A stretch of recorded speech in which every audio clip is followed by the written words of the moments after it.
Смотрите, какие социальные автобусы запустили вместо трамваев и троллейбусов в Одессе. Смотрите, вот видите, даже написано «социальный маршрут», и люди могут комфортно ездить. Эти автобусы достаточно длинные. Сегодня 8 февраля 2026 года, и всем привет из зимней Одессы.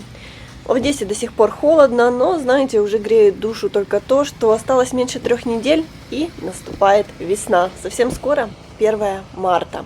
И, можно сказать, эту зиму мы практически пережили. В Одессе, к сожалению, сегодня было снова громко, и жителям города было не на шутку страшно, потому что, на мой взгляд, сегодня была одна из самых громких ночей этого года.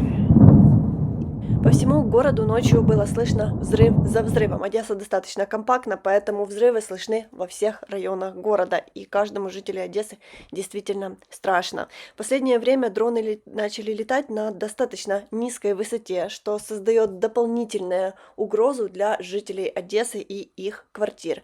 После взрыва в городе возник пожар. Спасибо спасателям, что помогли его ликвидировать. Утром прочла, что, к счастью, никто из людей не пострадал. Ну, конечно, как всегда, есть разрушение, и пострадало жилье одесситов. Всем привет из Одессы. Очень пытается сегодня у нас выйти солнце.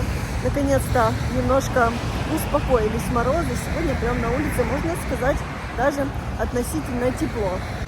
Проблемы и ужасы у нас не заканчиваются, поэтому давайте отвлечемся и посмотрим на красивый одесский двор. Я знаю, вы любите рубрику «Одесские дворы». Это всегда интересно, но летом прикольнее в них заходить, гулять. Все зеленое, люди высаживают цветочки. Даже аж как-то немножко страшненько, но мы по-быстрому сюда придем. Ага, вот еще вторая часть двора. Оп. Посмотрите, вот так живут одесситы в центре Одессы. Одесские дворы — это особая атмосфера. Люди берут целые экскурсии и платят за это деньги, чтобы посмотреть на одесские дворики. Очень много у нас их есть интересных и необычных. Ой, смотрите, классные такие дворы тем, что никогда нет здесь ветра. И все живут большой дружной семьей. Ну, правда, не всегда дружной. В Одессе много новых жилых комплексов, много новых новостроев. И вот один из них. Попадая сюда, кажется, что ты даже в какой-то маленькой Италии. Так, сейчас перейдем с вами дорогу. Спасибо. Надеюсь, не все водители соблюдают правила. Иногда в Одессе переходить дорогу даже на светофорах и на пешеходных страшно. Боже, ветер усиливается, очень и очень холодный становится. Светофоры не везде работают, потому что нету света. И как здесь перейти дорогу? Только надежда на водителя, который меня пропустит. Так что, считайте, повезло.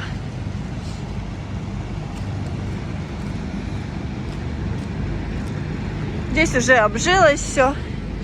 Как раз после войны здесь только плотно все начало заселяться. Но вижу, еще есть и помещение под аренду.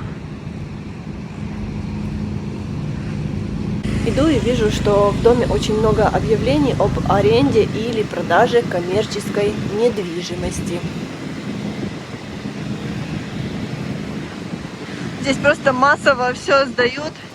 Сейчас, конечно, предприниматели не в выигрыше, поэтому не все спешат открывать бизнес, но здесь хорошее место, здесь много людей, и мне кажется, если бы не война, здесь бы уже быстренько все разобрали. Как вы слышите, везде работают генераторы. К сожалению, это не заканчивается. Сейчас Одесса не живет по графикам. В Одессе и в других городах Украины действует экстренное отключение света, то есть мы не знаем, когда его включат и когда выключат. Вот в таком режиме пока мы продолжаем.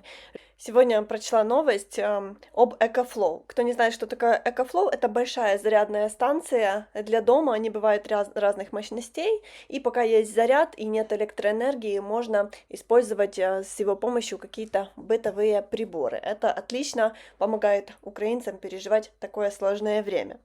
И сегодня прочла, что владелец компании официального дистрибьютора EcoFlow в Украине заявил то, что украинцы настолько много купили EcoFlow, что если соединить, то суммарной мощностью их количество будет соизмеримо целому атомному реактору. И по его словам, общая мощность домашних и бизнес-станций уже превысила 3 гигаватта, и это примерно уровень генерации Южно-Украинской АЭС. Честно, после этой новости я была в шоке.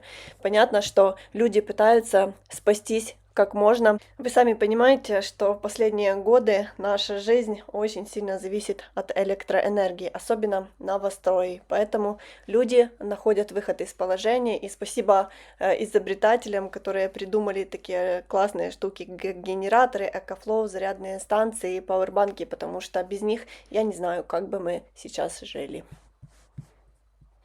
Не люблю Одессу зимой. Не все у нас зимой так прекрасно, как летом. Все серое, все мрачное. Я такую погоду называю 50 оттенков серого. На улицу даже не хочется выходить. И вот это все, вот эта грязь, серость добавляет еще процент какой-то, можно сказать, даже депрессии. Но все время говорю, что надо продержаться. Ой, все равно война когда-то, да, закончится. Я помню, как в Одессе раньше вообще была проблема с нормальными остановками, а потом последние годы их сделали лучше, вот такие стеклянные. Но вот здесь кто-то решил исправить ситуацию, обязательно что-то испортить и выбить стекло. Хотя есть еще вариант, возможно, вот стекло пострадало и от обстрела. Такое тоже бывает. Вот люди стоят, ждут маршрутку, скорее всего, как и я, потому что троллейбус сейчас точно не приедет. Морозы у нас, конечно, сильные, но смотрите на кустики. Уже листики открываются. Жаль, это все померзнет. Очень жаль. Знаете, как ни крути, а скоро весна. Было бы солнышко, было бы еще больше бы это чувствовалось. Несмотря на то, что в Одессе вроде бы как потеплело, все равно продолжаются опасные погодные условия. Периодически попадаются места с сильным гололедом, и когда выходишь идти куда-то, то нужно быть предельно осторожными. И представляете, настолько сильный гололед в этом году был, что погибло 2 человека, просто упав на асфальт и ударившись головой. Поэтому, пожалуйста, будьте осторожны в такую погоду и берегите свое здоровье. Всегда вам хочется показать все самое лучшее. В Одессе, несмотря на войну, продолжают открываться новые места и продолжают совершенствовать, например, торговые центры. В один из них мы сегодня с вами зашли, это торговый центр «Остров», и здесь периодически можно попасть на живую музыку. Здесь стоит пианино, и даже любой желающий может сесть за него и красиво сыграть. Сегодня здесь играет профессиональный пианист, и можно гулять по магазинам, наслаждаясь живой, прекрасной музыкой. Вот так замечательно жить у нас в Одессе. Несмотря на войну, у нас есть места, которые действительно помогают избавиться от депрессии и плохих эмоций. Спасибо вам большое за всю вашу поддержку, за все теплые слова и за ваши комментарии. Берегите себя и своих близких, и до встречи в следующем видео из многими любимой Одессы. Пока-пока.